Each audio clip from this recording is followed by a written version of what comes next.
Steve Kornacki is at the big board with a deep dive into our new poll numbers on DEI initiatives. So, Steve, what can you tell us? Well, you know, when you look at this poll, there's a lot that jumps out at you. But one thing I think that really stood out when we looked closely at this poll had to do with white voters and their attitudes on cultural issues like you just talked about there, and also political issues in general. And what we found is, look, the white vote itself, you're looking here at the 2024 election, white voters accounted for 71% of all votes that were cast last year in the presidential race. So it's a giant group. But when you break the group down a few layers, two very different universes, political and cultural universes of white voters emerge. This is when you break it down by education. Do you have a college degree or not? And gender. And let me show you what I mean here. Take one of the questions from our poll. This is a basic one.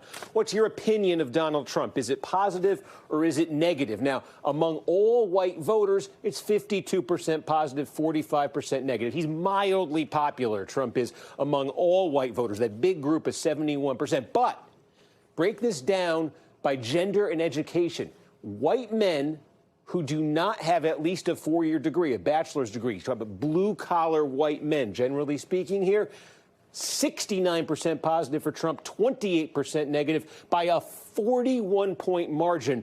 Trump is popular with this group. Now take a look at the other end of this spectrum. We're talking about white women who do have at least a bachelor's degree. This is a more economically upscale demographic here. And look at this, it's night and day. 29% positive, 67% negative. Trump is 38 points underwater. What that means is between these two groups of white voters, and these are each a very big chunk of the electorate, that difference there, plus 41, minus 38, adds up to a 79-point gap between how these two groups see Trump. And it's not just Trump. Take a look at this from our poll. Again, looking at these two groups on just a variety of names and topics and groups. Your opinion of J.D. Vance, night and day, Elon Musk, DEI we asked about, as you just talked about there, DOJ, the Democrats, the Republicans, the Ukrainian president. Again, the gap here from the high 50s all the way up to nearly 80 points, just completely, starkly opposite political universes that these two groups inhabit. And when you go a layer deeper here, you know, we talk about white men, no degree, white women with a degree. There are two other groups, obviously, and you see them here. These are white men with a college degree, white women without one. But what you see is those two groups are much closer to the median.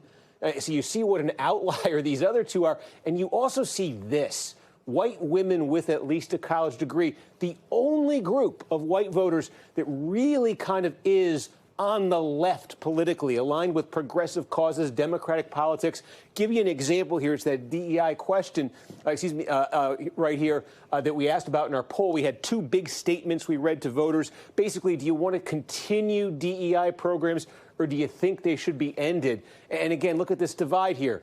White men, no degree, end it. White men with a degree, end it, they say. White women, no degree, end it, they say, by double digits. And then white women with a college degree, completely different by a nearly 40-point margin, they say, to continue DEI. So this is one of, it's not the only, but this is one of the areas here, sort of a cultural hot button where you can see it's that group of white voters in particular who are aligned on the progressive side, who are aligned politically, we see, with the Democrats, and who are important in pushing the Democratic Party. We've seen the Democratic Party move left on cultural issues. This is a big reason why right here, just as we've seen the Republican Party go more blue-collar in its messaging, this is a big reason why.